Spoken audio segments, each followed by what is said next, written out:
Ever wonder what banks actually look at when they're evaluating whether or not to loan you money? One of the key numbers that they use is something called DTI, and that stands for debt to income ratio.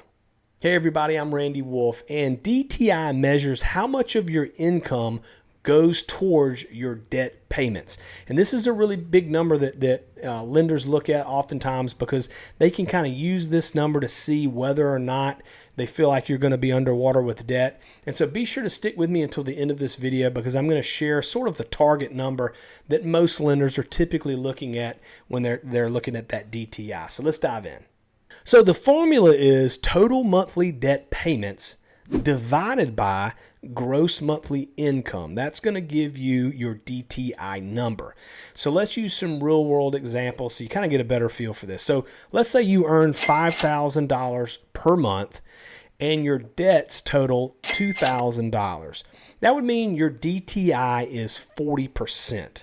Now, here's the little nugget. Lenders typically, when they look at DTI to determine your ability to handle more debt, they typically like to see a DTI of 36% or lower. The lower, the better. Some of the lenders will go higher if you have strong credit, of course, but they typically like below 36%. So as an investor, understanding what DTI is and keeping your DTI low means that you're going to have more borrowing power.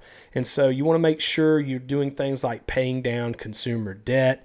You don't want to have any unnecessary car loan balances, or you don't want to let credit cards get out of control, that sort of thing. And if you're able to do it in different ways, increase your income in different ways and income streams, of course that will definitely help you as well. Now, there are a lot of loans out there when it comes to investing in real estate that you can get that do not look at really DTI, like asset-based loans. They're typically not too concerned with your DTI. They're more concerned about the property itself.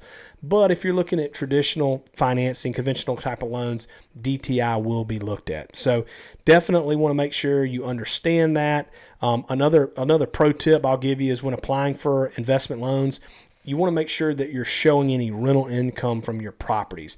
Sometimes that gets left off, and so if you're showing that rental income from your properties, it can actually lower that DTI number on paper, and this will strengthen your application. Think about DTI as kind of like a lender's trust score. Basically, if you keep DTI healthy, you'll always have access to capital. So there you have it. There's DTI. If you want to learn more about other important numbers and formulas that you need to know investing in real estate, or you just want to learn about investing in real estate in general, be sure to subscribe to this channel right now. Do it right now before you forget, because I'm putting out content each and every single week. Every week, y'all, I'm putting out videos, hopefully adding a lot of value.